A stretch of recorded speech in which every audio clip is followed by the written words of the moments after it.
Assalamualaikum warahmatullahi wabarakatuh. Perkenalkan, saya Fujira Juba, guru SDN 02 Talawi Hilir, Kecamatan Talawi, Kota Sawalunto, Sumatera Barat. Adapun topik yang saya ambil untuk cerita praktik baik kali ini adalah pembelajaran berdiferensiasi dengan judul Pembelajaran berdiferensiasi pada muatan ilmu pengetahuan sosial di kelas 6B SDN 02 Talawi Hilir, Kecamatan Talawi, Kota Sawalunto, Sumatera Barat. Berdasarkan hasil dari asesmen diagnostik non-kognitif terhadap siswa kelas 6B SDN 02 Talawi Hilir yang berjumlah 18 orang siswa yang dilakukan untuk memperoleh data terhadap gaya belajar, minat, dan bakat siswa, maka diperoleh hasil bahwa 12 orang siswa memiliki gaya belajar visual, 3 orang siswa memiliki gaya belajar auditory, dan 3 orang siswa memiliki gaya belajar kinestetik. Sedangkan hasil dari asesmen diagnostik kognitif diperoleh hasil bahwa 6 murid memiliki tingkat pemahaman utuh, 10 murid memiliki tingkat pemahaman sebagian, dan 2 orang murid tidak paham terhadap materi sama sekali. Adanya perbedaan-perbedaan ini saya sikapi dengan cara menampilkan diferensiasi dan berbagai pendekatan yang dapat memastikan bahwa semua materi belajar telah disesuaikan dengan kebutuhan peserta didik dan memiliki kemampuan dan gaya belajar yang berbeda.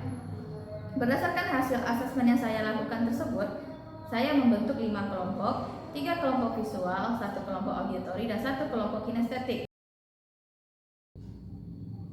Tantangan dalam pelaksanaan pembelajaran berdiferensiasi ini adalah siswa yang memiliki minat, kemampuan, dan bakat yang berbeda-beda. Seperti halnya di kelas saya, terdapat beberapa siswa yang dapat belajar dengan baik apabila ia mendengarkan instruksi berbasis audio atau mendengarkan suara saya yang sedang mengajar. Sebaliknya, ada beberapa siswa yang merasa jika mendengarkan penjelasan saya saja itu tidak cukup. Mereka juga harus membaca penjelasan tersebut secara berulang-ulang.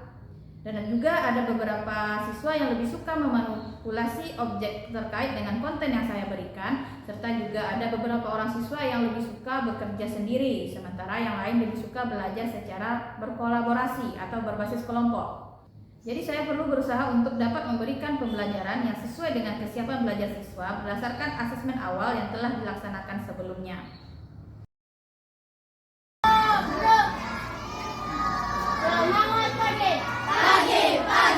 Pagi, luar biasa.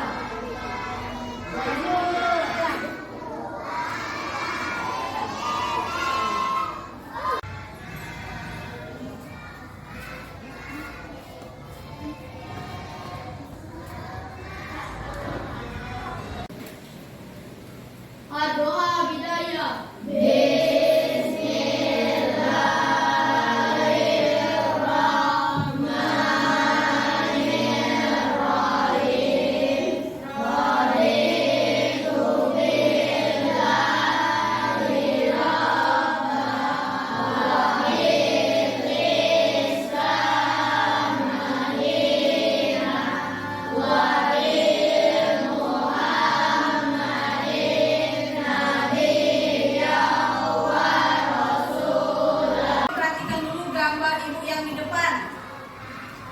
Siapa yang bisa menjelaskan itu gambar apa?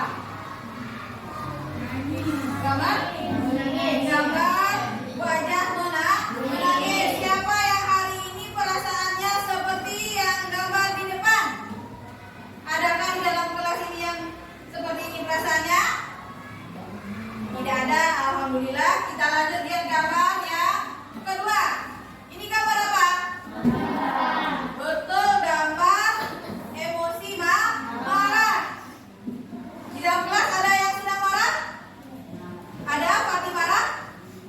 Alhamdulillah juga gak ada yang marah. Kita lihat lagi gambar yang ketiga. Ini gambar apa? Gambar orang yang ceria ya, tersenyum. Kalau siswa ibu sekarang gambar yang pertama, gambar kedua, atau gambar ketiga? Ketiga.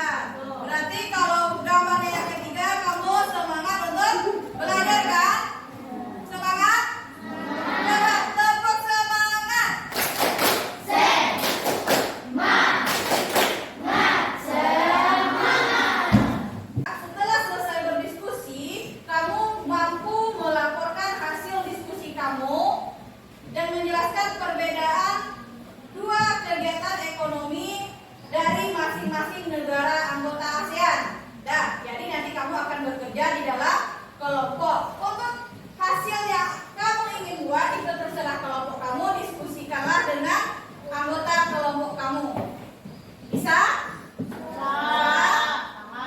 Kelompok 1 pilih negara apa?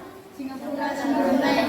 Kenapa pilih Singapura sama Brunei? Karena negara kecil tapi maju. Oke, lanjutkan ya.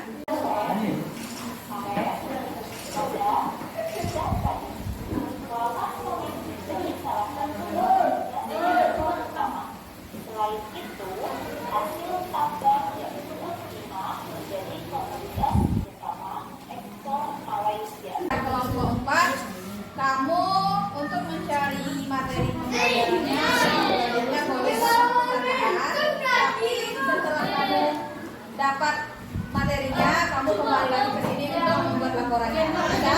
Silakan.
Kami tentang kegiatan ekonomi dua negara di ASEAN, yaitu Singapura dan Brunei. Singapura, letak Singapura yang strategis menjadikannya negara transit teramai di Asia, membuat negara ini menjadi negara paling maju di Asia Tenggara. Kegiatan ekonomi paling utama di negara ini adalah perdagangan. Industri dari negara ini menghasilkan bahan elektronik, penyulingan minyak, dan bahan kimia. 2. Brunei. Negara ini terkenal karena hasil tambangnya, yakni minyak bumi dan gas alam. Kami dari kelompok 4 akan mengerjakan hasil diskusi kami, yaitu tentang kegiatan ekonomi negara di ASEAN. Yang pertama, negara Thailand. Thailand dikenal sebagai lumbung padi Asia. Utamanya adalah timah dan mangan. Industrinya adalah tekstil, semen, dan barang-barang elektronik. Hasil hutannya yaitu alam sejati. Pariwisatanya karena keindahan alamnya. Dari kelompok 5 akan mempresentasikan hasil diskusi kami, yaitu mengenai kegiatan ekonomi di dua negara, yaitu Indonesia dan Singapura. Indonesia adalah kepulauan terbesar di Asia Tenggara. Kegiatan ekonomi Indonesia yaitu pertanian, pertambangan, dan pariwisata. Pertanian memiliki contoh padi, tebu, dan jagung. Pertambangan minyak bumi, emas, dan batu bara. Pariwisata didukung keindahannya oleh alam Indonesia. Berdasarkan dari hasil pembelajaran yang telah saya laksanakan, saya merasa dengan pelaksanaan pembelajaran berdiferensiasi, kebutuhan setiap siswa yang berbeda-beda dapat terpenuhi sesuai dengan gaya belajar, minat, dan bakat siswa tersebut. Saya merasa harus melaksanakan pembelajaran berdiferensiasi untuk muatan pembelajaran lainnya. Perkenalkan, nama saya Rani Oktaviani. Saya senang belajar dengan buku. Saya Nurfauza Azma, saya senang belajar seperti ini. Saya Ingrid Ferdiana Fani. Pembelajaran hari ini sangat menyenangkan.